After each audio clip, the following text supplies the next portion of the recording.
Now listen to this part of the story. Yeah. So let's go backwards a little bit. Let's go to 13 when I had my first drink and I realized, oh my God, there is all the courage and beauty and smarts and everything that I didn't think I had. I mean, I do now, duh. But I didn't like. I was just like I was a only child of a single mom. Didn't know my father. Spending summers with my grandparents. Complete misfit. Didn't know where I fit in. Completely unhappy with life, and I had a drink and I was like, oh, what the heck is this? It didn't begin a journey of alcoholism. It began a journey of like curiosity. Later on, come high school, I started getting high a little bit. And by my senior year, I was full into like, let's get drunk and let's get high all the time. I got sober when I was 17 years old. Brighton High School, I think, had a contract with some treatment facility in Minnesota back then. Like, let's see how many kids we can pump through there. We had a sober homeroom in my high school, which was, like, they barely have those today. But 35, 40 years ago, that was actually a thing in 1986. I got sober 2.5 years, didn't know why, went to meetings, hung out with friends, found myself hanging out with people who were sober. But we were like breaking into cars and stealing shit and just doing everything we could possibly do wrong. I got arrested. I went to jail. I got 5 years probation for a felony. I went back out drinking again and violated my probation, got another felony, which in New York State makes me a predicate felon. 35 years ago, I was sitting in a jail cell facing 10 and a half to 15 years. And with family that would not take my phone call, with friends that were, they don't want to come bring me money or anything because they're going to, if they get near the courthouse, they're going to get arrested for something they've done. I was facing 10 and a half to 15 years. I got myself out of jail on bond by a miracle. The story goes like this, because the founder's journey really doesn't matter. This is really the only one that does. I was sitting in this jail cell. I knew I was facing, and I talked to a good faith minister that day.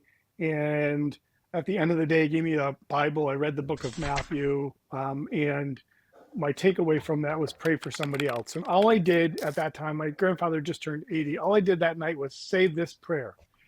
Hey, let my grandfather live long enough so he can see me do something with my life. And then I went to bed. And the next morning, a guy showed up on my floor who wasn't supposed to be in that part of the jail, wasn't supposed to be on our floor, but I had met him once before.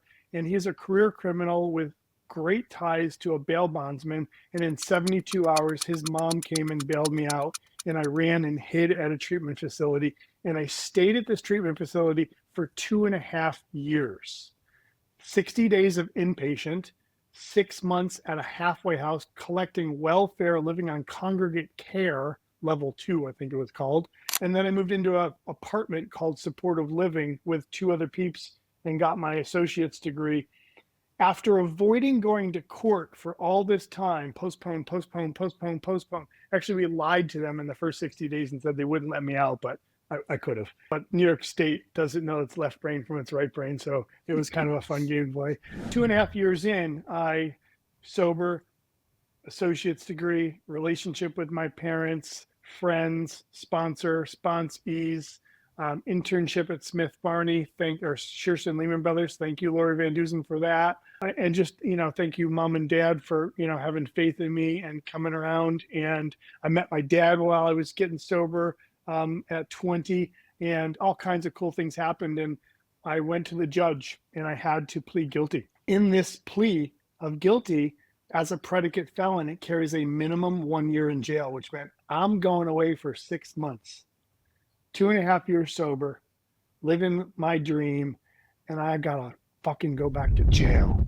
And I went and I pled my case. I shared who was with me and pled guilty. And Judge DePasquale said, "Mr. Kaplan, I think the transcript goes something like this. I hear you on your plea of guilty. Clearly, the person standing in front of me today is not the same person that committed these crimes. Therefore, I cannot hold you accountable, and I have no decision other than to dismiss this case." And that was the day that I got a second chance at life.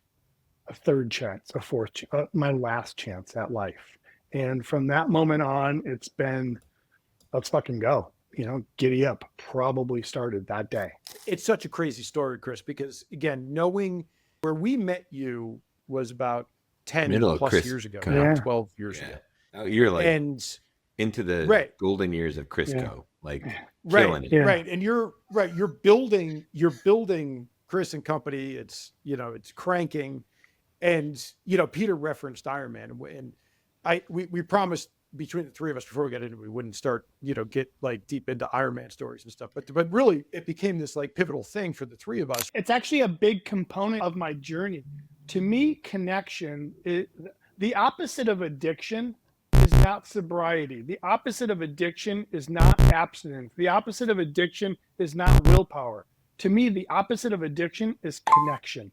And Greg and I met on a random phone call when you were looking for a bib to run the Boston Marathon, raised a shit ton of money for the organization that I got you a bib for. I think it was the Liver Foundation.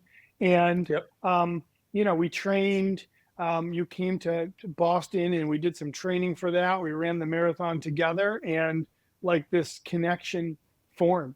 And Absolutely. forever grateful for that, because this whole journey is about connect. My first core value is real relationships, connections matter.